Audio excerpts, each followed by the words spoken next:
Consent, you're live now. Thank you.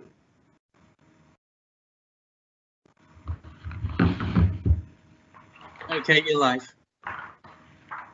Thank you. Welcome to this licensing subcommittee meeting in Trafford to determine the application for the grant of a new premises licence for the cost cutter at 92 to 94 Park Road, Tymberlee. Just so I know everybody's present, the committee is made up of myself, I'm Councillor Anne Duffield, and my colleagues Councillor Butt and Councillor Jarman. Also in the room we've got Mr Lockett and Ms Clover, Sarah Clover. Welcome to Trafford. We also, both on behalf of the applicant, we also have two objectors in the room. Mr Huntington. Is he there? Hello, yes, I'm here. Hi, Mr Huntington, and Ms Waterworth as well. Yeah, sorry, I'm here. Yeah, no, lovely. Thank you very much.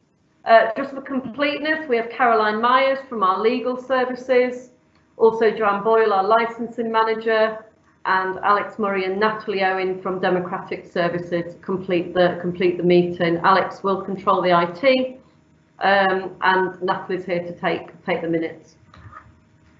So this meeting is being live streamed. Should that live stream stop at any point, we can't restart that. I think you've all been advised of backup links and have a telephone number should you run into any issues at any stage. We may adjourn for a short time should we feel that necessary if we lose anybody pertinent and at a pertinent point of the meeting. We have all the written statements from the objectors in front of us and will award due weight to those as we feel appropriate as we go through the meeting. Hopefully, Mr Huntington and Ms Waterworth, we won't lose you at any point, but should we do that, we'll make a decision at that stage about what to do. So for your information, this meeting is being live streamed and recorded, so please mute your microphones. The meeting will follow the order of the hearing, which has been provided to all parties. Everybody will have an opportunity to contribute, to ask questions and make closing statements. Should you need to interject at any point in the proceedings, please use the chat function within Teams to notify me and then wait until I invite you to speak. If we can keep those interjections to a minimum, but please feel free to use those if you wish to do so. And it would just be helpful if just you can introduce yourself when you speak. I think with Teams and 12 people, not everybody's on screen at one time. So just for the purposes of the minutes and completeness, please just make sure we know exactly who's speaking. We run all our meetings in a pretty similar way. Our licensing manager will outline the case in front of us this afternoon. My committee colleagues may have questions or clarifications at that stage. We'll then hear from the representative of the applicant, and again, we may have questions for them. There'll then be an opportunity for the objectors to make any comments on the application and to make their statements, and we will allow them, through me as chair, to put questions to the applicant. This must be done in a discursive way. We then also, as committee, may have questions to the objectors, and there'll then be an opportunity for all parties to make any closing remarks. The meeting will then end, and we as a committee will deliberate on the case in front of us, the evidence within the pack of information and what we've heard today, and make our decision about the application. And this will be emailed to the applicant and other interested parties within 5 working days. Does anyone have any questions at this stage regarding the process for us at all? Just before we start, I just want to make a few comments about the remit of this licensing committee. We are not here to take into consideration planning matters, and for the avoidance of doubt cannot take as evidence anything that is outside the remit of this licensing committee. Sometimes matters get a little bit blurred between planning and licensing, and it's important for me to outline that any evidence we hear must be in line with the licensing objectives of the prevention of crime and disorder, public safety, the prevention of public nuisance, and the prevention of children from harm. It's also important to note at this stage that there is not yet a planning application for this building, and it would be helpful if the applicant, as they're making their statement, could outline any plans here in relation to when that might be coming forward. Some matters that we may hear about today may fit better under planning and licensing rules, and if the committees are completely separate entities and remits do not overlap, we look at licensing matters and planning will look at planning matters. And it's just very important for me at the start of the meeting just to make sure that we are fully aware of what our remit is within that. So on that note, I'll pass over to our licensing manager, Joanne Boyle. Thank you. Thank you, Chair, members of the subcommittee. I'd like to start by outlining the reason for the application and why it is before the subcommittee today for consideration. A premises licence is required in respect of any premises where it is intended to conduct one or more of the 4 licensable activities, these being the sale of alcohol, the supply of alcohol in respect of a club, regulated entertainment and or the provision of late night refreshment. The application before the subcommittee today was submitted by Mark Brown from Corrigan Lockett Limited on behalf of ASM Retail Limited in respect of premises to be known as Cost Cutter, which is situated 92-94 Park Road, Ultrium, Tymberlee. The applicant has applied for the sale of alcohol off the premises, Monday to Sunday inclusive, between 6 AM and 11 PM, these times being the same as the proposed opening times. The licensing section is satisfied that the application has been properly made and all procedures have been correctly followed. A copy of the application itself is attached to the report as Appendix A, and photographs of the blue notice in situ and a copy of the newspaper notice are attached at Appendix B. In terms of the premises itself, the applicant describes it as a unit which was previously a bank and is currently empty. It is proposed that the premises will undergo refurbishment to create a high street convenience store of approximately 950 square feet, operating under the Cost Cutter fascia and serving the local community and passing trade. The premises will also provide an on-site ATM. The applicant has agreed to certain conditions being attached to the licence if granted, and they are detailed in the report at paragraphs 3.2 through to 3.7. The subcommittee is reminded that it should have regard to the Council's statement of licensing policy, and extracts from the policy are referred to in section 4 of the report. The reason that this matter is before the subcommittee today is that during the statutory consultation period, the licensing section received 6 individual representations against the grant of the licence from local residents. One representation also included a petition containing 76 names. The representations are attached to the report at Appendix C. Ultimately, it is for the subcommittee to determine the relevance of these representations, bearing in mind the 4 licensing objectives and any submissions made by the applicant and objectors.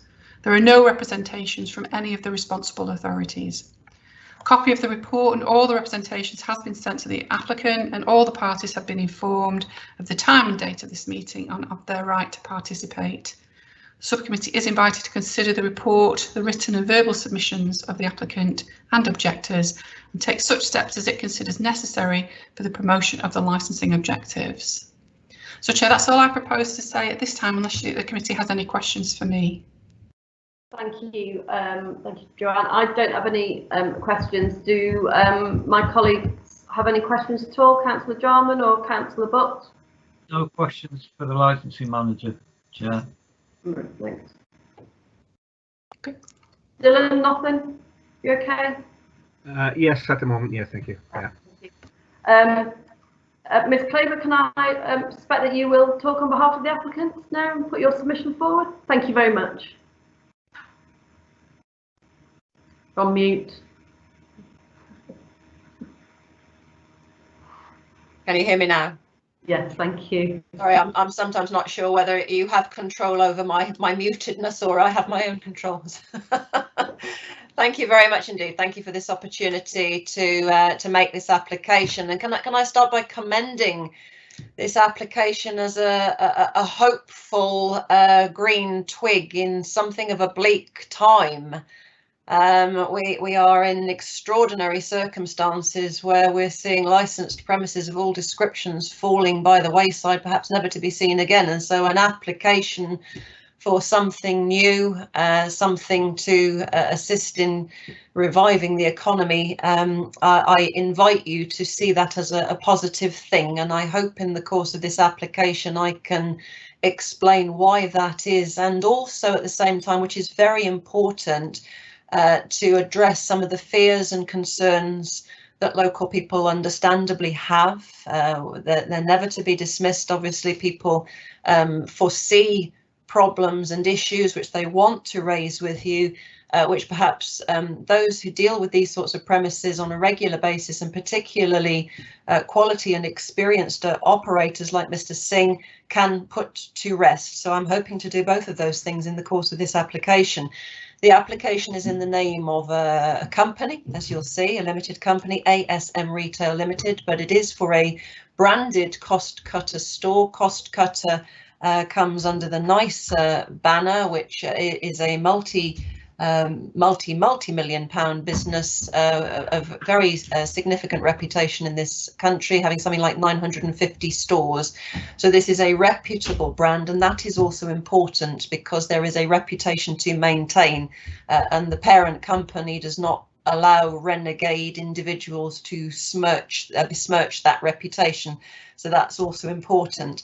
But Mr. Kanwarpreet Singh is the individual behind this application. He's an experienced individual. He knows his licensing obligations. He liaised with the responsible authorities in relation to this application, and suitable conditions to be imposed, which are reflected in the operating schedule, which you have, as you've been told in your report. I think it's paragraphs 3.2 to 3.7. And it's a comprehensive suite of conditions, and those conditions are the primary way of controlling the types of concerns that residents are putting forward. But I will go through those in a little bit of detail just to address each one of them. You know that this is a parade of shops. You know that these particular premises were previously a bank for many, many years. And are now awaiting some sort of revival. This represents a significant investment in this parade, again, particularly at a time when the last thing the local economy and the local authority want is blank and empty shop fronts. There are many good reasons to bring premises back into active and positive use. In relation to the previous use as a bank, it is worth noting that people do drive to banks. I know there is some concern about driving, parking, car noise, where people park and that kind of thing. These were premises where people would drive by, stop, think of the convenience of going to the bank. This is not an untested scenario in relation to cars and parking. I will obviously relate parking and traffic to the planning issue, which has already been mentioned by the committee, and there is obviously a differential there, but I don't want the residents to feel as though I haven't addressed certain things and I'm ignoring them. Parking and driving and parking provision does sit within the planning remit, and I'll talk about that perhaps towards the end, but it is a point worth noting. There are in fact 6 dedicated parking spaces associated with this unit within the parade. I think one or more of the representation said 5. It is in fact 6. So the proposal is for a convenience store, and that's worth bearing in mind as well, because this is not an off license dedicated to alcohol. This is a fairly proportionate, modest alcohol offering in the context of a basket of goods, which is how a convenience store obviously operates. This is the clues in the title: convenience shopping, top-up shopping that people will typically do to supplement their main supermarket shop in a week, and they might pop in a couple of times. And the importance for a convenience store is to have that flexibility of offering so that people will choose to go to that particular store as opposed to any other, because they know they can get the full suite of goods, the full basket of goods that they might want. If they can't get everything that they might want, they'll probably not go for any of those items in that shop. They'll go somewhere else. And I think some of the representations have already noted that there is a certain amount of competition in this locality. Now, the residents have related that to a demand point. In other words, there's no need for new premises, and you will know, and your licensing officer has already written and pointed out, Ms. Pickup has already written and pointed out to objectors that need and demand is not a licensing consideration, and this will be an experienced committee, and I need not emphasise that. But in actual fact, the point flips the other way, because as you can imagine, an outfit like Nicer and Cost Cutter have done an extensive demand and viability survey in this locality before choosing to invest here. So in commercial terms, in practical terms, there is demand here because otherwise they would not be choosing to invest in this location. And the importance of that is that they know how to operate, they know the market within which they're operating. They've done very, very detailed store surveys to look at the nature of the market, the demographic, any kind of issues in this locality that would impact on a retail offering, including things like affluence of the area, types of shoppers, any local problems. They'd be looking at things like street drinking problems, underage problems, youth antisocial behaviour problems, all the sorts of things that might make a store more or less viable in that particular location. And all of those surveys and reports have come back that this is a positive location in which a store like this would actually be very well received by the local community for the purpose for which it is offered. And it is in that context of basket of goods. Now, I make that point particularly in the context of one of the fears of local residents, which is crime and disorder and antisocial behaviour. And there is this linkage which sometimes occurs with an application for alcohol, that people think, well, people are going to get drunk, so they're going to go and get alcohol from this store and then engage as a direct consequence in antisocial drunken behaviour. Now, a small reflection on that proposition demonstrates that that's not how things happen. People don't go to supermarkets and buy wine and beer in any quantity, small or large, and then go and drink it in the car park. Neither do they go to a Spar or a Cost Cutter or an Iceland or whatever else it might be, or a Sainsbury's local or a Tesco local, buy a basket of goods and then stand outside the door and drink it. This is predominantly in the context of taking goods home as a top-up shop, perhaps for that day, perhaps for another day, perhaps for a gift, perhaps for a barbecue, and all sorts of purposes. In actual fact, the nexus, the connection between the alcohol purchased and immediate crime and antisocial behaviour resulting is next to zero. And that is one of the reasons why the police, as a responsible authority, will not have made a representation, because they know that. And so they're not observing in any of the stores that are already there, and we've noted that there are a number, that there is this correlation between purchasing alcohol from a convenience store and immediate crime and disorder issues. Neither do the police report any local based issues as a sort of underlying condition of the locality, that there is a youth problem or a street drinking problem or anything else to which a convenience store might contribute. And you will know, and possibly you have in other parts of your district, a cumulative impact problem, and you'll probably know that if there are cumulative impact problems with superabundance of premises, then you can actually put in policies to control that. So that isn't the picture in this particular location, and all of these things have been taken into consideration in putting forward this application, and also in relation to a consideration of hours. This store is deemed capable and worthy, and the operators are deemed worthy to be responsible for the hours that are put forward, which are fairly typical for a store of this size and offer, of 6 o'clock in the morning to 2300 hours in terms of the alcohol offering and opening to the public. Now, in your report to committee, you have got some extracts from your statement of licensing policy, and one of the points there, and I think it's your paragraph 4.6, which refers to paragraph 5.8 of the statement of licensing policy, or thereabouts, relates to hours, typical hours of disturbance to residents, and how that will be taken into account in terms of applications. And it points out that, generally speaking, hours of disturbance to residents in terms of quiet time, sleep time, peaceful time, really go from 11 o'clock onwards, and then there might be a staggered approach up to that, but 11 o'clock really is regarded in most licensing scenarios as a cut-off for licensable activities. This application is in line with that. Another point that is set out in your report that's derived from your statement of licensing policy is that the policy of the council is to strike a fair balance between the benefits of the premises to the community and any disturbance. And that is also important. That's a fundamental licensing principle, that you have a 360-degree view and remit in terms of licensing decision making to balance the public interest. Now, there are a number of elements to the public interest, the needs and the wants of local people being one of those elements, but also taking into account the needs and wants of people who might want to use a facility of this sort, people who might be employed by a facility of this sort, the revenue that derives to the local economy from business rates and taxes and so forth from the operation of a business of this sort. All of those elements are proper considerations for a 360-degree licensing exercise.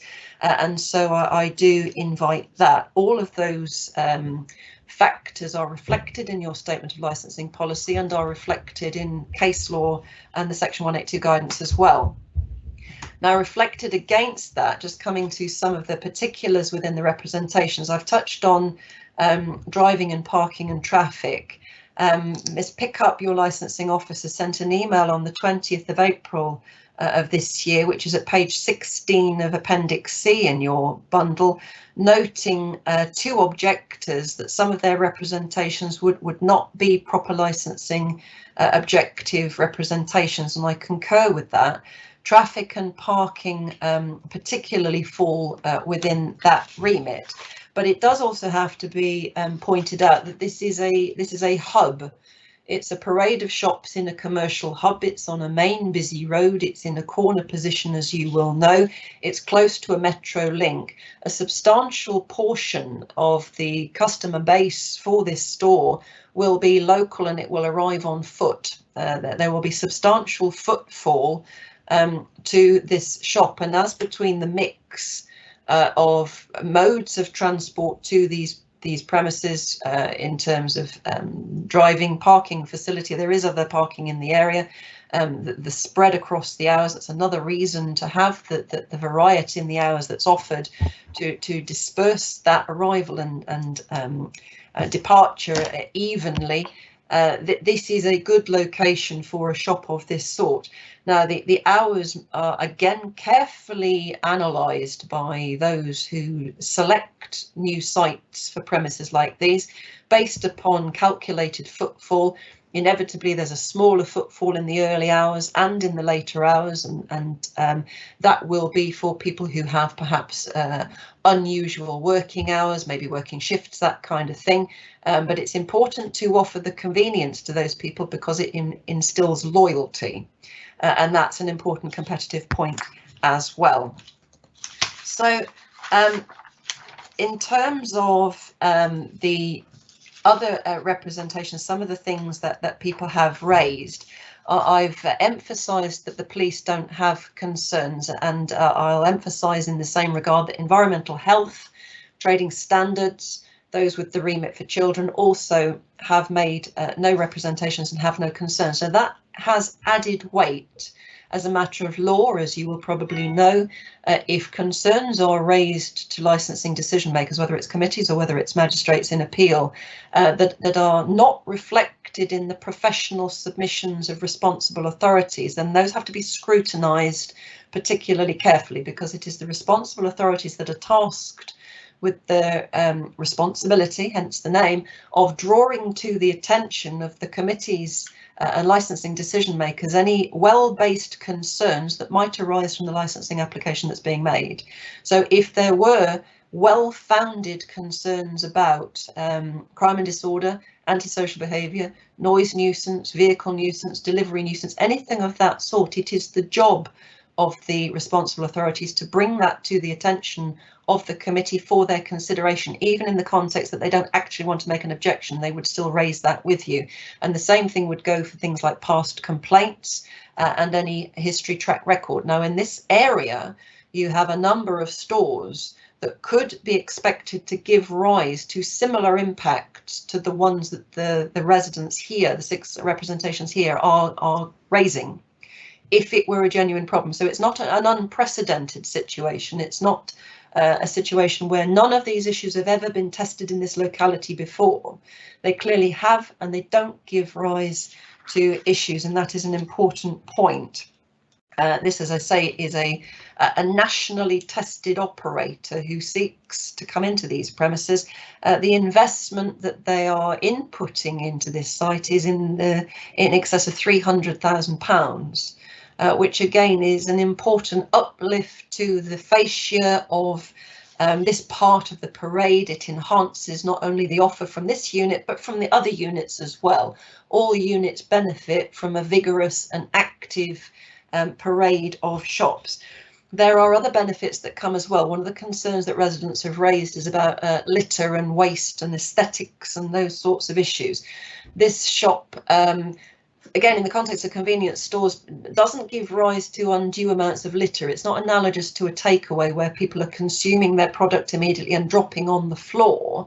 Most people in a basket of goods will take the whole basket home and unpack there. But the store brings the benefit of an added litter bin dedicated to the store and regular litter picks. So what you actually have is an improvement of the status quo by virtue of the fact that the store is picking up litter, and obviously not restricted to anything they've produced. They wouldn't be able to tell. So they will be contributing to the clear up of the area, which is a positive and not a negative. Similarly, in terms of concerns about general disturbance and so forth, this store will bring it not only well-trained staff, but a CCTV provision. That's one of the requirements that police like to see and was on offer here.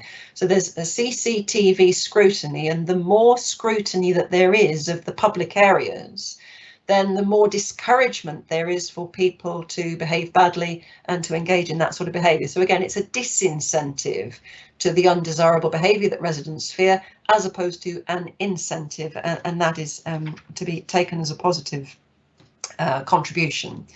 The employment opportunity that will be raised by these premises is between 10 and 12 part-time and or full-time staff who will all be highly trained as a consequence of the conditions that are being proposed. And again, in these hugely difficult times and the economic difficulty that this country is going to face in coming out of this COVID-19 lockdown, that's not an insignificant consideration in and of itself, that the locality can support the revival of jobs. So I raise that as well. The other issues that residents have raised relate to noise pollution generally, I think slamming doors, that sort of thing. It does have to be borne in mind, as I keep saying in different contexts, that this is a parade of shops on a busy road location. So there is an element of noise that goes with it, but there's no particular reason to believe that this store would add unduly to that ambient background, that status quo. No reported issues from any quarter are on underage sales or street drinking or begging in this locality, and so I hope that that is addressed as well. And I'm very happy to address any other particular concerns that residents may have raised, but I've tried to group them together in topics rather than dealing with each representative individually, because as you'll have seen, there is quite a lot of crossover. So if I can move as a final observation then to the planning situation, which was obviously something that was asked about, and although they are separate regimes, it's a fair question. And this is a slightly unusual planning scenario in that normally the conversion of a bank to a retail shop would be what's called permitted development, which the panel may have some familiarity with. It would not require planning permission at all, and that is actually something to bear in mind in terms of the like-for-like impact that a convenience store might have as against a bank. Under normal circumstances, there'd be no need for a planning permission application at all. The only reason that there is in this case is because when this planning permission was granted many years ago, back in the 1980s, there was actually a condition imposed upon it at that time that there would not be a change of use without a planning application. Now, for reasons that I won't get into, that may or may not be a valid legal position in 2020 because of various planning laws, but that's not of any particular concern to this committee because there is an application before the planning department of this council. It's a section 73 application, which means it's for a variation of a condition. So it doesn't need a new planning permission. it's got a planning permission with conditions on it that control the impact of that use of land on residents and the locality. What would be required is a variation of that condition that says it has to remain a bank. Now, in looking at the variation of that condition, the planning department would be looking at impact. They would be looking at residential amenity and impact as against their modern policies. So that must be gone through, and within that context there will be considerations that this committee does not need to be concerned about because they will be considered at that stage. So in short, nothing will be missed. There are no loopholes here. But in the context of that application, things like parking, things like traffic, things like deliveries, all those sorts of things will be looked at, but as against a backdrop that it's already got a long history as a bank. And as I say, some of those impacts have been tested already in terms of traffic numbers, parking provision and so forth. But if that reassures the committee that those issues will be looked at, the Section 73 variation application is in. So it's already before the planning department. So there's no particular delay built into that consideration. You will know that the premises could not open and trade until they had both elements of authorisation from the licensing side and the planning side. It's a little bit chicken and egg as to which one comes first. Under the circumstances, the licensing one has cropped up first, and so here we are. But the committee will be able to make their determination based on licensing considerations, pure and simple, knowing that the planning considerations will be taken care of in full and soon. So those are my representations. I'll pause there because I think I've gone on for quite long enough, but I hope that that was fairly comprehensive, and I'll be very happy on behalf of the licensee with Mr. Lockett, who's here with me, who's prepared the application, to answer any questions that you may have. Thank you. Thank you.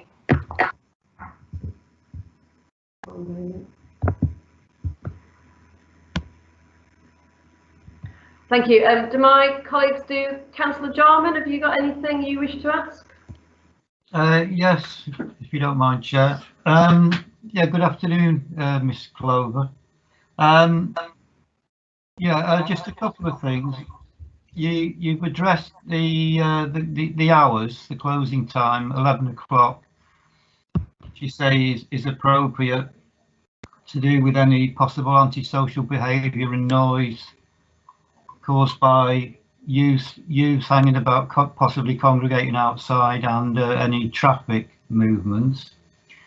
Now, of course, the ATM, which isn't restricted to those hours, has been moved, I think, from the original position onto don't know the area that well, but what I believe is the more residential side road.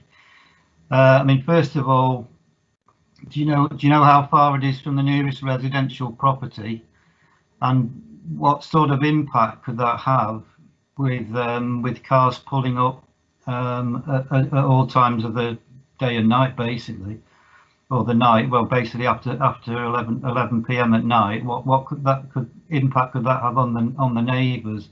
And has there been any thought to being given to the mitigation of such disturbance, if you feel that it's required?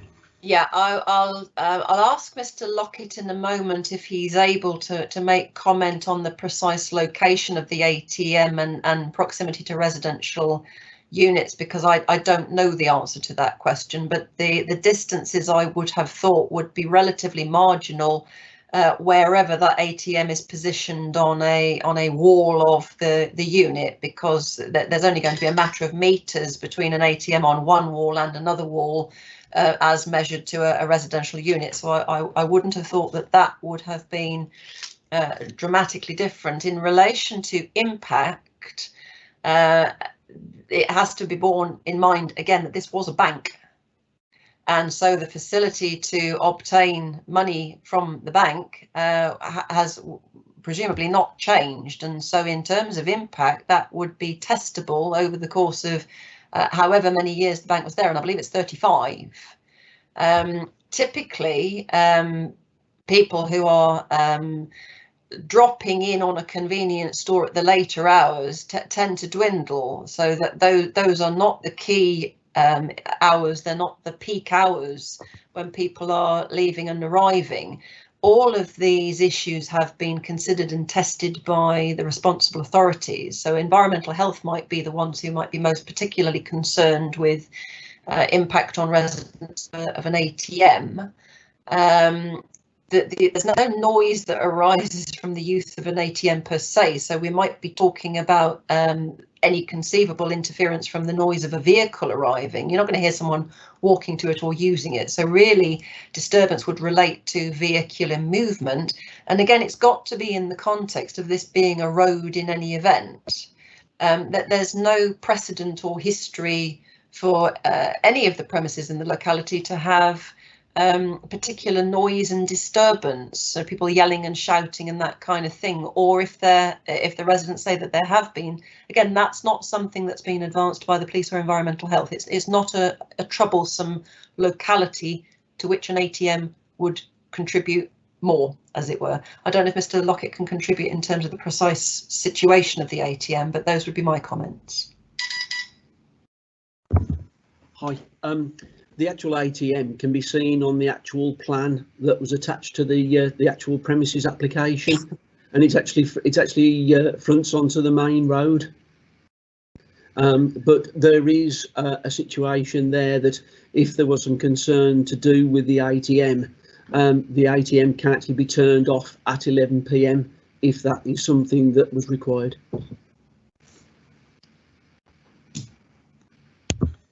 Okay, thank you. Just on another question on any potential antisocial behaviour in terms of youths hanging around at any time, really. I mean, how would the staff be briefed about how to deal with that if they felt it became an issue? How would they actually deal with a group of youths hanging around outside the shop? Yeah. It's part of the package of training that staff in a convenience store like this would be expected to undergo, because youths hanging around is a negative as far as a store like this is concerned, and that's actually reflected in some of the representations. People say if youths hang around, they don't feel safe to visit. That's the last thing a store wants. Now, you don't typically see youths hanging around causing a problem outside Tesco Express or Sainsbury's Local or any of those things, and that is because it is preventable, and that's preventable by the staff if they have an extraordinary problem that they can't deal with for any particular reason. They call the police. It's as simple as that. But one of the things you find is that if there is any issue like that with local youths, anyone in particular, they soon get the message that that is not going to be tolerated in this particular location. And if it has been a problem in the past, actually introducing quality trained staff who know how to deal with it, and they have to deal with it if people are kicking off in the store, so they know their ropes, even if it's kicking off outside the store, and have the robust characters to be able to carry that through. That message actually gets through, and it's reinforced by the presence of CCTV cameras. So they know that not only are they going to be prevented from doing it, they're going to be recorded doing it. And that's a huge disincentive, because that gets passed on to the police. It's held for 31 days. And it doesn't take many episodes like that before people think, actually, this is not worth it. So it is not a problem that has been raised as an extant problem in this locality. And it's certainly one that would be expected to diminish, not increase, if this application were to be granted. Okay, thank you. Just one more question from me for now. Has any thought been given to the necessity to have an earlier closing time for children, as it were, that unaccompanied under 16s shouldn't be allowed in the shop perhaps after a certain time? It's a point that's been raised by the residents as a point of concern.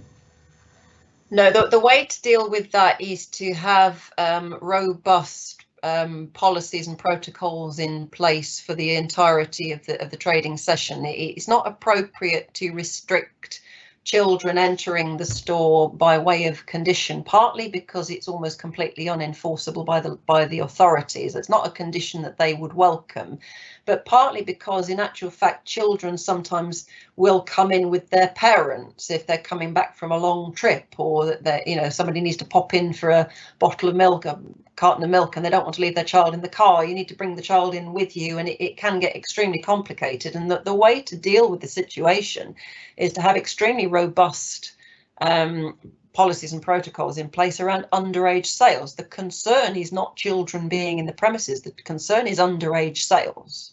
If a young person is coming in, an under 18-year-old is coming in to pick up a loaf of bread for their mother at 9 o'clock at night, that's not a problem per se. What people are actually trying to prevent is any alcohol getting into the hands of children, and you want that to be prevented from 6 o'clock in the morning till 11 o'clock at night, not after a certain amount of time. So that's the standard approach. Conditions restricting children entering are not standard. They're not imposed up and down the country, and those are the reasons why there's a better approach. Thank you, Councillor Jarman. Councillor, do you have any questions at all?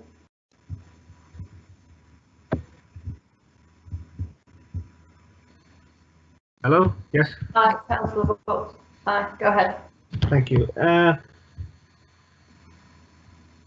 mean, I know you keep referring to like bank, that it was a bank before, and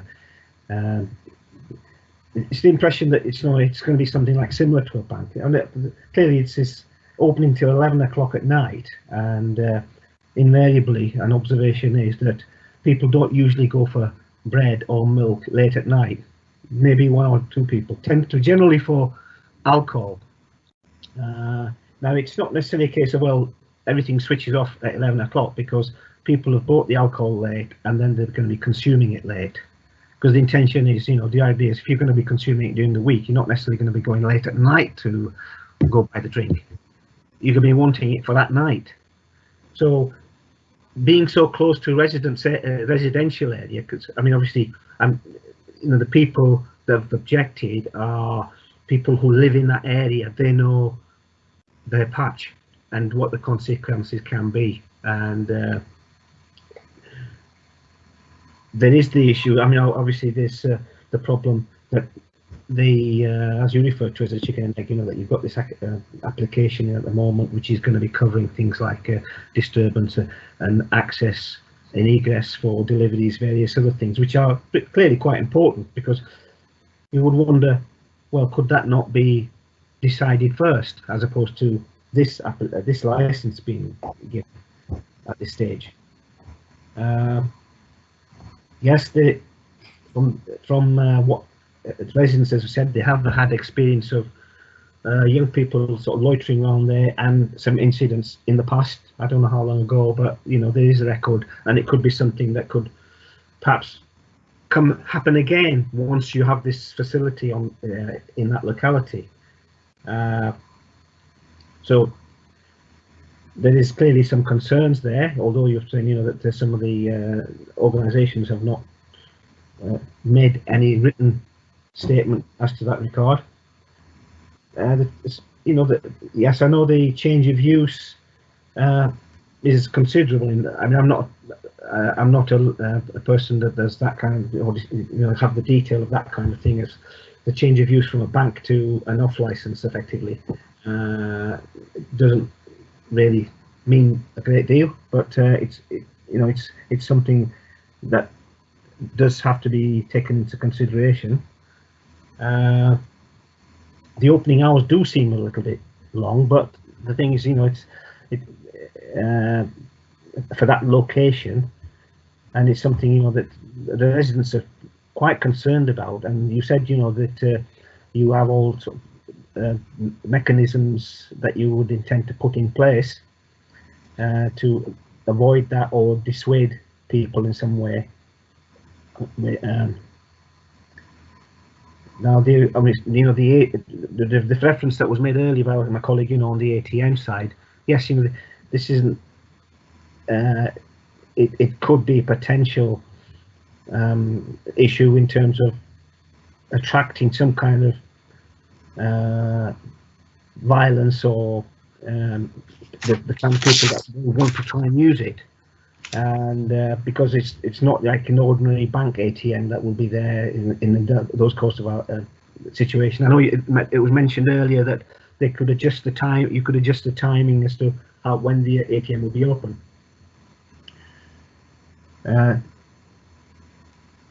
one of the points as well was, I mean, I'm not sure whether this is right to ask, but on the application it said the individual that will be running the store is of an Indian national. I mean, I don't know whether this illegal status would be such that he's qualified to sort of be running this, managing this store. Whether if we just clarify that, that's within the remit of the committee to be able to take into consideration.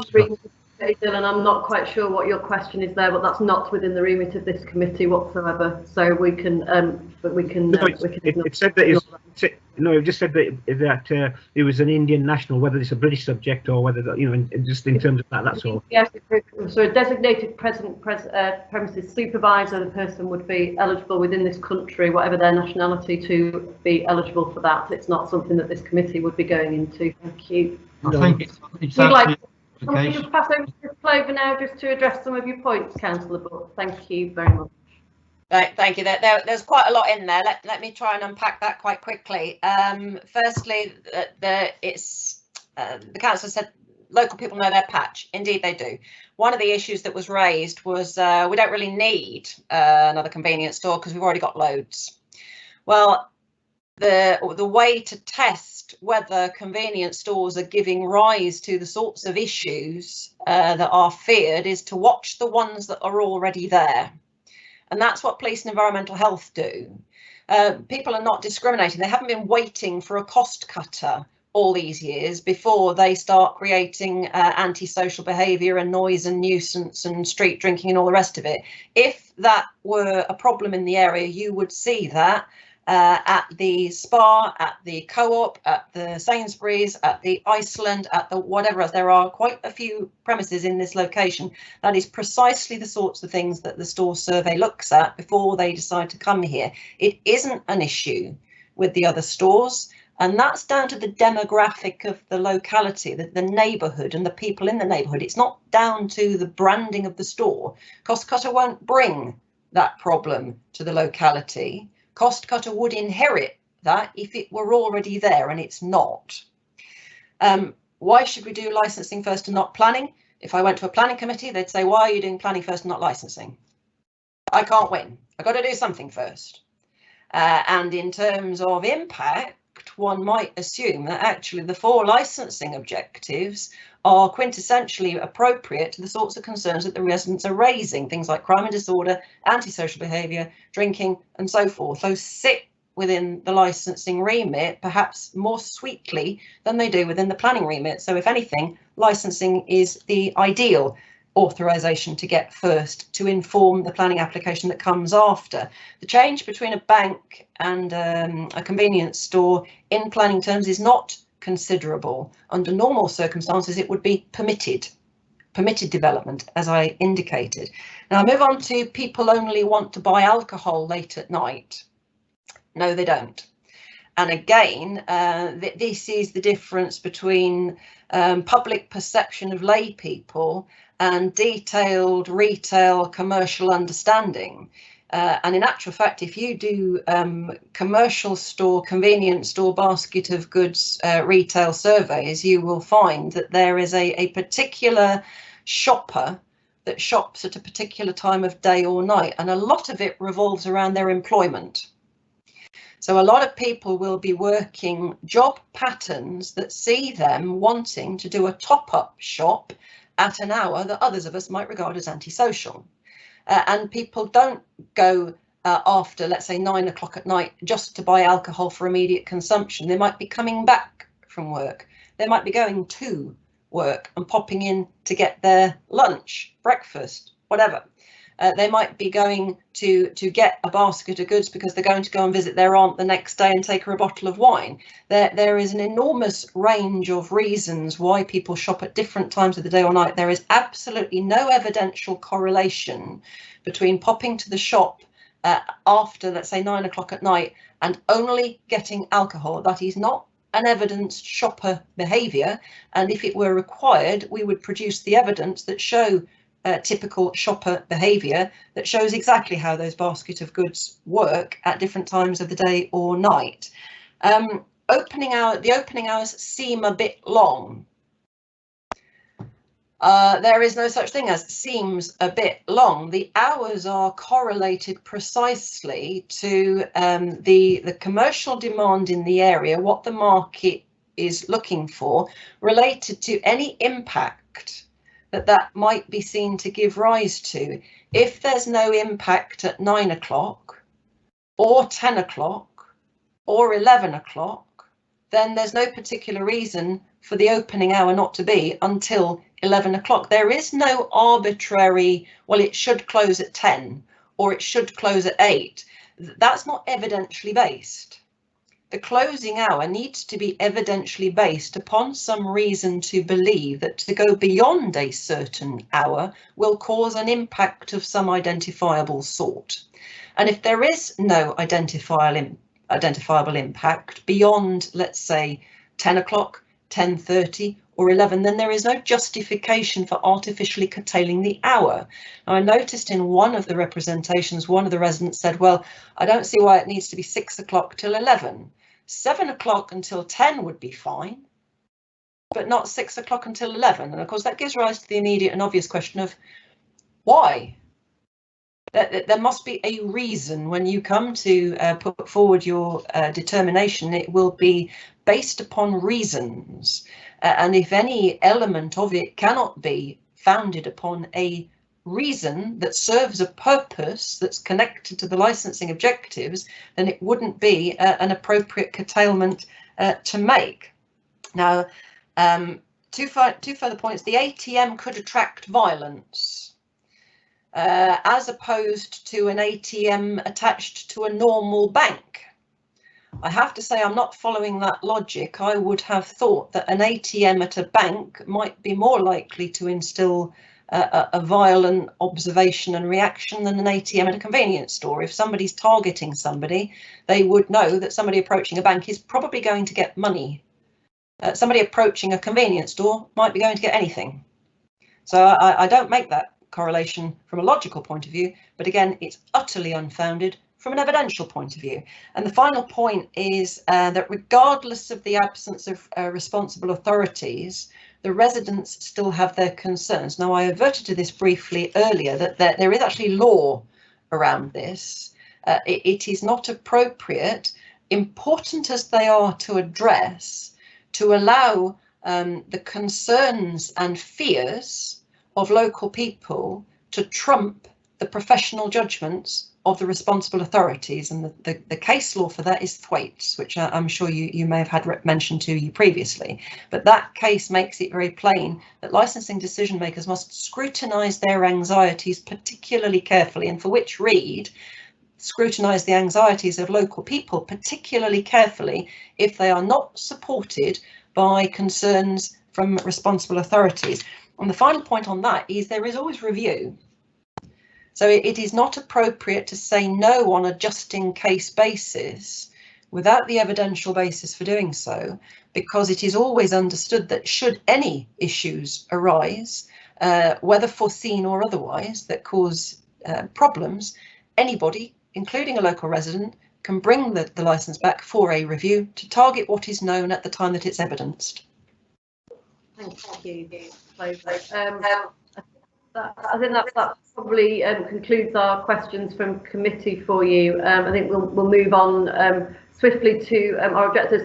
Ms Waterworth, if you'd like to go first, if you'd like to address the committee, please, and if you've any questions for Ms Clover or Mr Lockett, please address them through me. Thank you. Okay, thank you. Hi. I am a local resident, and I just wanted, on top of being a local resident, I'm also an environmental health officer. I work for local authority, doing planning committee, licensing committee, and have taken lots of enforcement action for statutory nuisance, and I'm qualified in acoustics. So I've been used as expert witness on many acoustic and statutory noise nuisance legal cases and appeal processes. So I just wanted to start by saying, with regards to the noise and nuisance side of things, and Miss Clover Barr's suggestion that the excessive hours aren't excessive and it's quite reasonable. Whilst within licensing legislation, there's nowhere that may state that after the difference between 9 and 10 and 11 p.m. statutory noise nuisance is actually quite clear that anything beyond the hours of 10 p.m. and before the hours of 7 a.m. is deemed and can be deemed unreasonable, as opposed to something which is happening during reasonable hours. So whilst you may be expected to tolerate a certain amount of noise when there's background ambient noise levels at 8 p.m. or 7 p.m, it isn't deemed the same. And from a statutory nuisance point of view, you wouldn't be expected to accept that same level of noise with a lesser ambient background noise level at 10 p.m. So at 11 p.m. or post 10 p.m. So that's quite a very good reason why I would consider the level of hours to be excessive. So yeah, and whereas we can also then, I suppose she can come back to me and say, well, there you go, let's not repeat legislation. There's legislation there, and the environmental health teams can enforce statutory nuisance. As an enforcer of statutory nuisance, I would say that I empathise with people complaining about situations like this and deal with them on a regular basis, because they are so difficult to investigate, so difficult to deal with from a statutory function, because you have to install noise equipment in residential properties and have it on, on the bedroom floor of somebody's property. They have to sit and do regular reports of noise nuisance and record these noise nuisance for then action to be taken, legal notice to be served on the owner, and so on and so forth. And quite often the associated noise is off the curtilage of the premise. So cost cutter aren't the people making the actual noise, it's associated with the business, and therefore there's not a lot that can be done with it because it's not within the curtilage of the business. It might just be off on the roadside or across the other side of the road. But in effect, if that premise wasn't there and till 11 o'clock at night, there wouldn't be any noise there. So it's the association with the business. I don't think anybody's suggesting for 1 minute it's the cost cutter that's the problem, and it's the name. We're all perfectly aware that we've got another local shop, and that there is numerous shops on that parade, as we call it. However, none of them are open past 8 p.m. They might have been at one point, but there's been no requirement for them to be there. There's a spa shop further up the road with a much more appropriate level of car parking outside, both on the side street. The properties, the local residential properties are further away from both the delivery bay, the storage of waste for that premise, and so there's much less of a concern there with noise. We've got other shops on Park Road. There's a Nissa further down Park Road, even before you get to the village, which again has a delivery bay on the main road and is away from residential properties, slightly further away from residential properties, and doesn't have such excessive opening hours due to the close proximity to residential properties. There's the village, and then there's Moss Lane and numerous other shops, which none of them have the excessive hours. So whilst there may be a requirement for it because nobody else is open that late, I would suggest nobody else is open that late because it's a residential area, and there's no need for disturbing residents and reducing their quality of life. In terms of the provision, I would say that the World Health Organization has recommended that we practice interventions to reduce the supply of cigarettes and alcohol, because we do have a problem in this country and it aids mental health, which we've got a massive, huge problem with. So whilst they may be deemed through statistics a requirement for it in the area, I would suggest that as a local authority And in our area, we look at improving the over provision of somewhere that sells alcohol and cigarettes. We don't need more premises that sell alcohol and cigarettes because we've already got enough in the area. If somebody is so desperate to obtain cigarettes and alcohol at 10:30, 11 o'clock at night, then, you know, what is that need realistically? Is that a real need, or is it a problem? To be perfectly honest, and I'm not saying that that's all people will be going for. I'm not suggesting for 1 minute that cost cutter is just the be all and end all for alcohol and cigarettes. However, if you provide that provision there, then people will use it, and especially when there's no other provision in the area, if people will get to know that, oh wow, that's the only shop open, just like we all know locally in Trafford that Asda is the only shop open on a Sunday past 4 p.m. So you go to Asda at 4 p.m. on a Sunday and everybody's pouring in there because it's open till 5 and it's the only shopping locally that's open till that time. So people get to know the area. With regards to the ATM, I do have concerns because I didn't think it was on Park Road fascia of the location. So it didn't look like that. It looked like the location was actually Hawthorne Avenue. So I'd like to question that again, please. And whilst Mrs. Clover-Bard did suggest that what difference does it make? It's only a couple of metres. It does make a big difference because there's a direct line of sight for the residential properties to an ATM, and where there's a direct line of sight from acoustic calculations, you know that the sound travels and people, or the level of audibility is clearer. So people will be more disturbed by a group of people maybe just wandering off the Met at 11 o'clock, 12 o'clock, stood having a bit of a chinwag while they're getting money out. And if you turn it off at 11 o'clock, how are people going to know that that's turned off at 11 o'clock? If they suddenly are driving past and see an ATM, they're going to pull over, stop either on the main road, which is a parking offence, or turn up Hawthorne, which is a cul-de-sac. So then in order to turn round, they're going to have to drive all the way up the road, you know, disturbing residents at God knows what time, do a few U-turns, come back again, or use the dedicated parking location, which is in such close proximity to residential property that anybody getting out at any time and shutting a door, no matter how quiet they are going to wake children up in those bedrooms. There's no way that you can mitigate situations like that because you can't put up acoustic fences. It's in too close proximity. You've got direct line of sight, and as much as I'd love to suggest, oh, brilliant, conditions and mitigation will work. I've spent 17 years of my life enforcing and taking action against things like this, or at least empathising with residents, because you can't take action, and it doesn't make that go away just because the legislation doesn't allow you to take action. It's just infuriating, and it affects the stress and the mental health of the locals, and it's the well-being, and that is a real fear and perception, not a made-up one. It actually happens. And so whilst hypothetically speaking, we can talk about antisocial behaviour, and I know some of the residents locally we're concerned about antisocial behaviour, and we you know, I don't think that is my main concern, due to the fact that we haven't got a huge population of young children that stand outside drinking on the streets and would loiter outside cost cutter. However, the real problems are the cars banging and the local people getting off the Met late at night and nipping in there for drinks and walking home, drinking a can, or coming home from Man United games, or going to Man United games and nipping in there and buying a few beers on the way to jump on the Met up to Old Trafford. These aren't things that we're making up, and they're not things that I'm making up. They're real, genuine problems that I've experienced. It's not in my head, and it's not fear and paranoia. It's actually real things that have happened, and I can name the locations across the northwest where I've had these situations. And there is sleep disturbance and loss of amenity, which is prejudicial to the health and well-being of those people in their homes.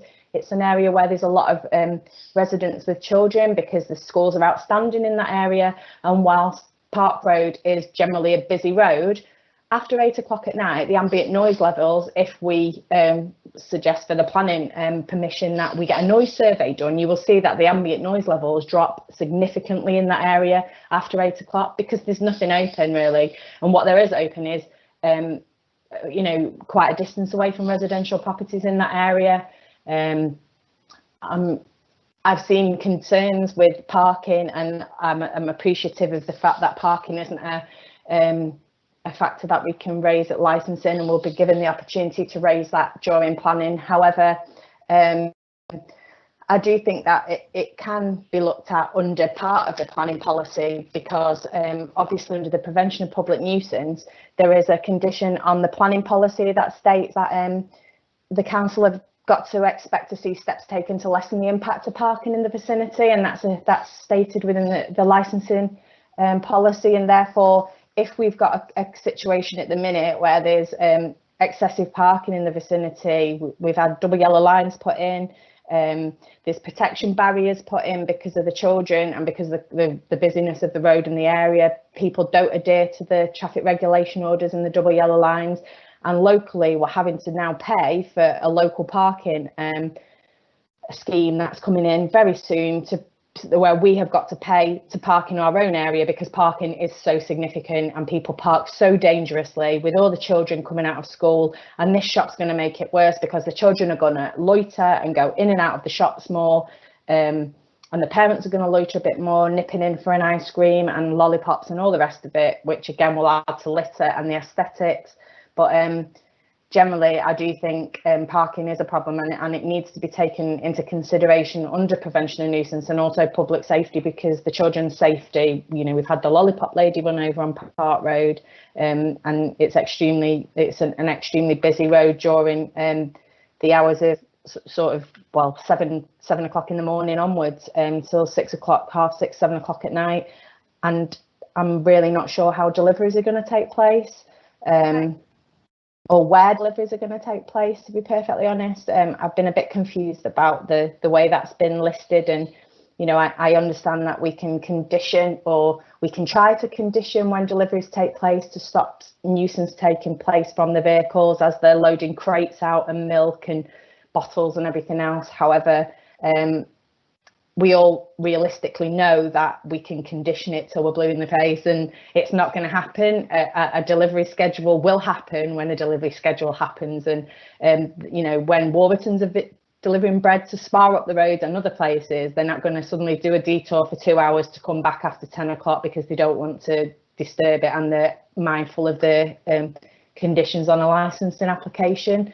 So then it would be, oh, let's take a review because the bread man's come at 10 o'clock, at 6 o'clock when it should have come at 10 o'clock. But nobody's going to be that anal and force a review of something because of a bread delivery coming out of hours. But that is real to the local residents who have been woken up and disturbed at that time.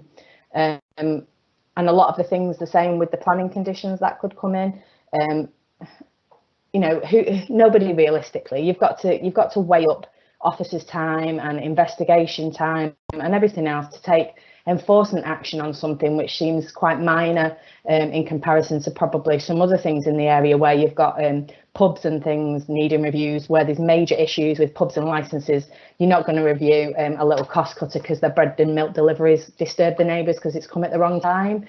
So whilst I really appreciate all the arguments that have been put forward, and I play this game myself a lot of the time because I'm an officer for the council. So whilst environmental health probably haven't objected to this, and I appreciate that they haven't, that's because they've got bigger fish to fry. And conditioning things in it can practically and honestly we can condition things through environmental health, but then who has to take the enforcement action? The person who it's their jurisdiction to take the enforcement action. So if you condition it, then you're left to enforce it afterwards and investigate it. So it's a difficult one, and you don't want to recreate legislation and, you know, start addressing things that can be covered in other legislation. But it's the time and the detriment of the locals in the investigation period. So if there is an issue and the local people report it to the local authority, it's the time of the filling in diary logs, and then having the noise equipment allocated to you, which there's only there's not an infinite number, and so you go on a rota, and you might get it 2 months, 3 months down the line. And yeah, sorry. Sorry, I'm just wondering whether or not I can bring Mr. Huntington in at this stage, and whether or not he's got anything to add to, and then we can address all that you've got together. Mr. Huntington, can I bring you in, please? Yeah, thank you, Chair. echoing really what Nicola's just been saying, you know, I am speaking as a resident of Hawthorne Avenue, which is the road adjacent to Park Road, of which the premises on the corner. I'm also Assistant Chief Executive St Helens Council, just as a bit of background around local government. So, but I'm speaking as a resident, and you know, I think two key areas really around public nuisance and public safety for me. There's been a lot of reference to the bank. It was a relatively small bank. It's not a bank anymore for a reason, because of the trade and the footfall. It had opening hours of 9 to 5. It had parking at the back, and I know the parking's been referenced previously, but that was for staff, a very small number. And this is completely different. You know, I actually physically witnessed and had to deal with emotionally supporting a member of staff in the bank when there was a bank robbery at the end of the road, in a residential street with children. Going to the ATM issue, I physically witnessed the ATM being blown out of the wall because the ATM was there. And I back up what Nicola was saying, that on the plans, the ATM is actually being moved to Hawthorne Avenue from Park Road. Now that is a walking route for children going to school, and the ATM was on the floor, or hanging out of the wall, or that it was cordoned off because somebody had tried to blow it out of the wall. So you know, having that there encourages that again, I would suggest, not the fact that it's a bank, but there's access to money and potentially crime. Further on the public nuisance, I think the opening hours, I wasn't actually aware that they were opening hours. I thought they were just licensing hours, and whether it's the same thing, but 6 till 11 is just excessive, bearing in mind that previously there was a bank there that was open till 5 p.m. and echoing what Nicola's said, nearby shops that such as the Spa shop and a very small convenience store that is actually next door but one to the proposed cost cutter, shut at earlier hours in a country residence, and it's just not fit for purpose around that area really. You know, as has been said around parking, I know parking isn't necessarily a licensing issue, but on that street on Hawthorne Avenue, we are having residents parking because of the nature of the road. It's a residential area. So deliveries at certain times in the day, as Nicola was saying, will cause noise disturbance that doesn't currently exist. So you know, that residents will be aggrieved by that. It will just cause more of a problem, and you can see by the number of residents that have responded to this and expressed their concerns that this is an issue, and it's an issue that needs considering. Public safety, again, it's not a suitable area, and there have been issues with that junction from a road safety perspective, from a nuisance perspective. You know, I don't necessarily agree with the comments that antisocial behaviour isn't a problem. It is a problem. It might not be as much of a problem as in other areas, but there are gangs of youths that hang about around the tram stop and around that area that that this will be a focal point for them. And I'm making assumptions here, but it will be, and I can see that happening. And I'm not going to profess to be a sort of an expert in any of what Nicola was saying around some of the disturbance and noise and everything else, but currently it is a very quiet residential area, and all I can see is that if this was granted and the planning was granted, which I know is an aside issue, then it wouldn't. I'd sort of disagree with the, you know, let's blame COVID and let's say that we need to get the economy going. I sort of disagree with that, because there's actually the demand, and the shops are already there, and and are thriving to some extent. That parade of shops actually isn't mainly retail. There's different types of shops on that small parade which wouldn't have the necessary or don't have the traffic problem. The cars aren't parking up to go to those shops just because of the nature of what they offer. It's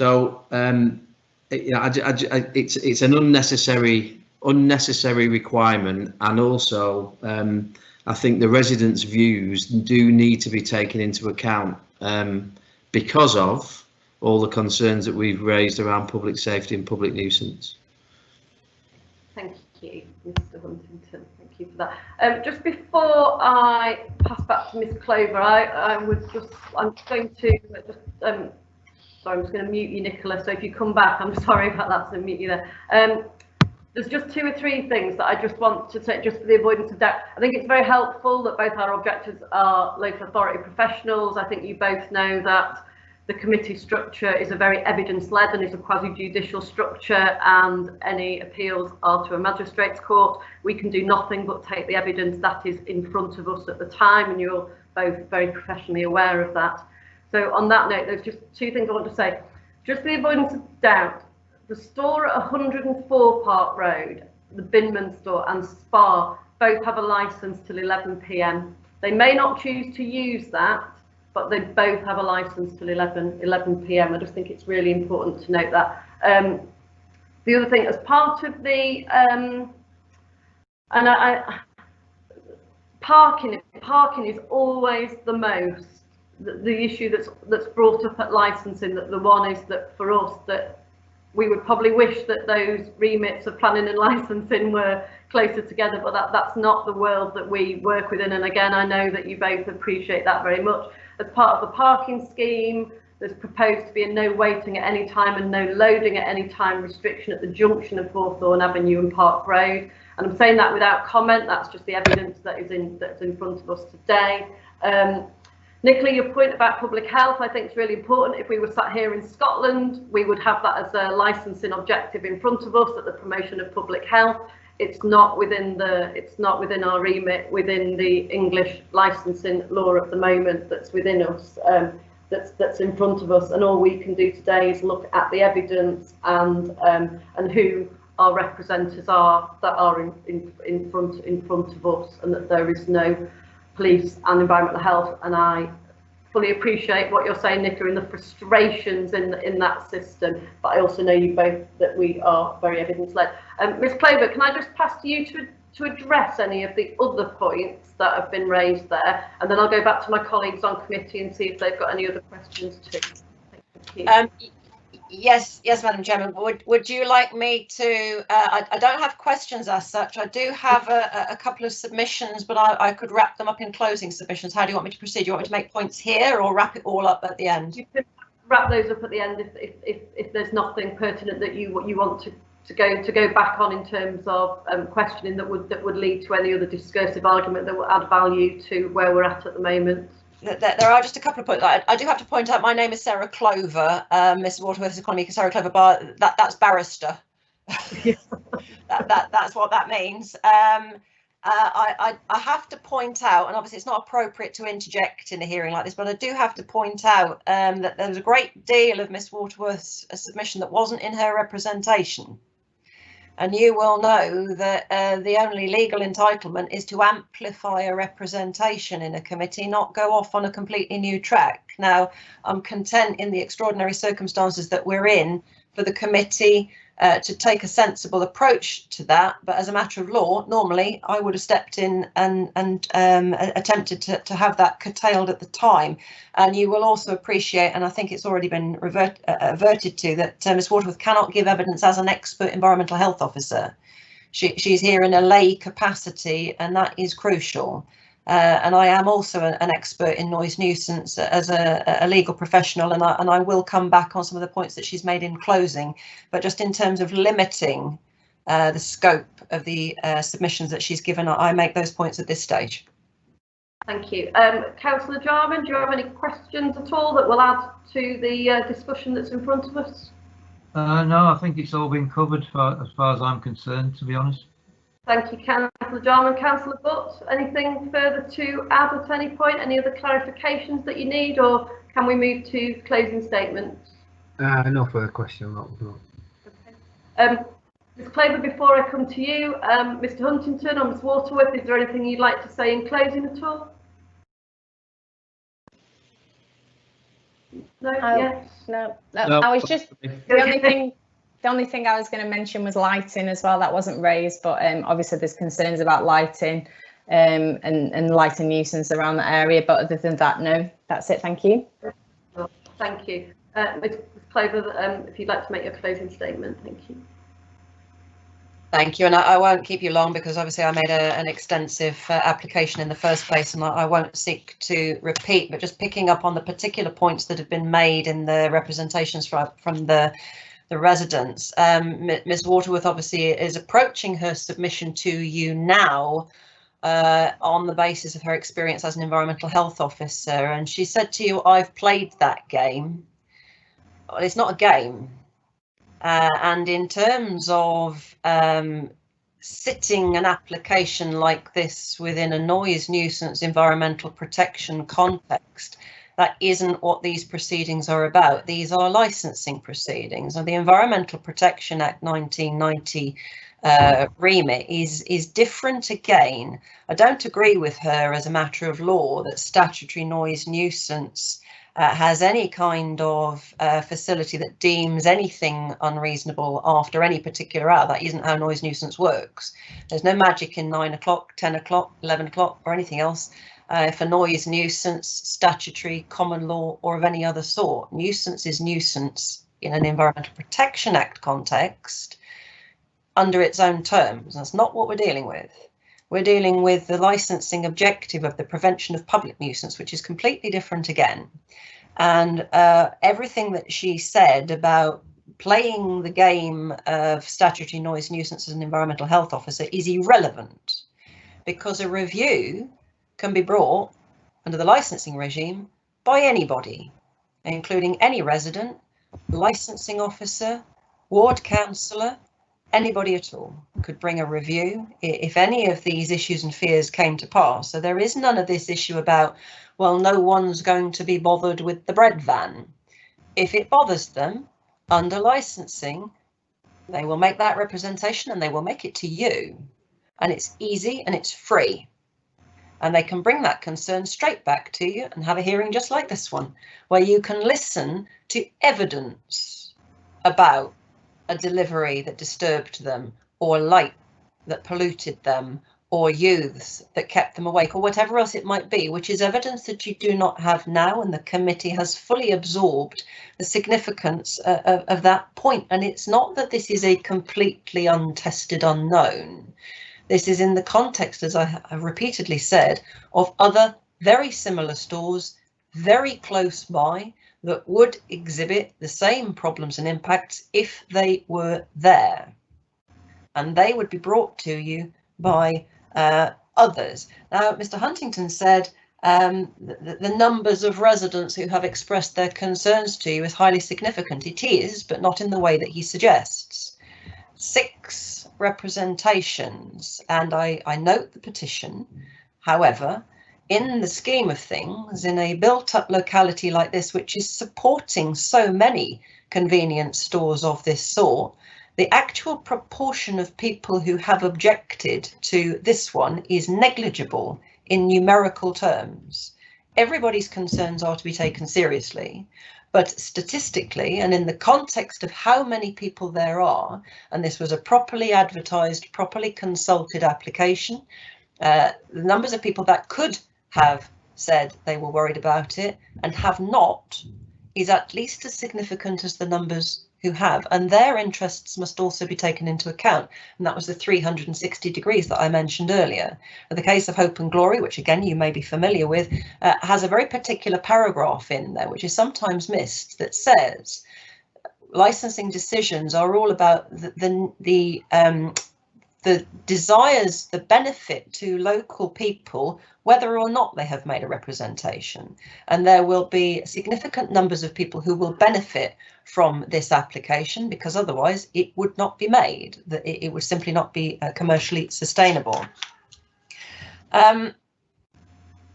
There is no legal or evidential basis for curtailing the hours that are sought for this application to any particular point in time. If the committee sought to curtail hours, it would have to be pinned to a reason. Mr. Huntington said 6 till 11 is, quote, just excessive. Well, again, that couldn't found a reason to curtail the hours. Just excessive needs to be expanded upon as to why it was just excessive and why an application up to 10 o'clock, for example, would not be excessive, or indeed 8 o'clock would not be excessive. There has to be that differential of some description.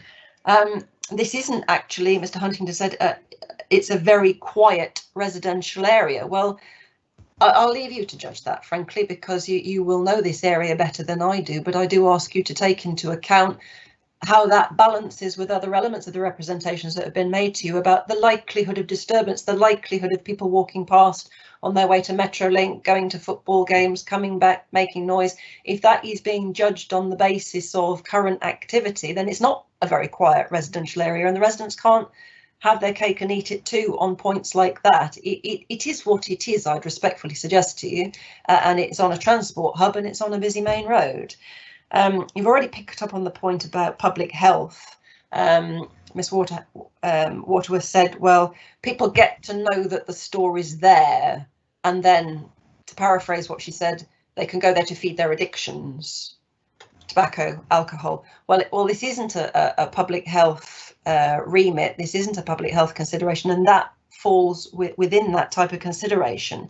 But then she also suggested, on the other hand, that people would not know that the ATM had been switched off at 11 o'clock.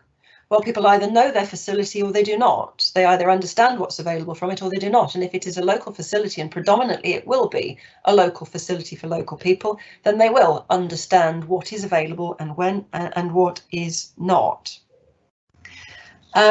Parking, very quickly. It's a slightly different situation. I appreciate what's mentioned in your statement of licensing policy, but I have also pointed out what your licensing officer wrote to the objectors on the 20th of April, and I suggest that she's right. And it is a slightly different consideration when you're dealing with a site with premises that have already had a planning permission with an element of parking involved, and it's dedicated parking, and also when it's going to be back up for planning consideration on parking issues. So there is a differential when you know that that particular point is going to be taken care of elsewhere. Finally, a point that perhaps we haven't dealt with in enough detail: deliveries.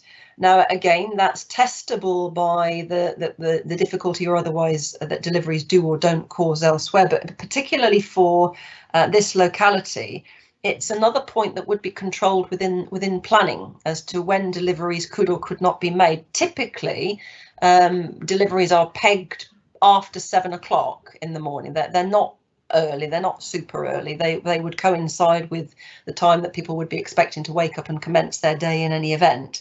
But it is something that can be controlled by condition, and it's not a condition that an environmental health officer would be controlling, which was the issue and the concern that Ms. Waterworth was raising. It would either be a planning condition, or whether it was a condition or not, as I say, it could always be brought back on review. So those are my closing points, and I'll end where I began, which is this issue that stimulating the local economy actually is very important, always, never more so than now. And it's not just a question of the commercial benefit to the shop. It brings benefits into this local community versus keeping this shop closed and boarded up without the benefits that it brings. And on that basis, given that the lack of evidence of any negative impact to which it would give rise, I do commend this application to you and ask you to grant it as it's made. Thank you. Thank you, Ms. Clover. That's the end of this meeting. What we would normally do if we were sat in the town hall, my colleagues and I would go and deliberate, and we would come back in and bring an instant answer to you within the next hour. Obviously, that's not the world that we're currently working within. So we will go and we will commence a second meeting that will be in private, and then the outcome will be emailed to the applicant and the representatives within 5 working days. Thank you very much for your time, everybody. An hour and a half, we will take on board everything that's in front of us, the pack of information and the evidence that you've kindly given us today. Thank you very much indeed. Thank you. Thank you. Thank you.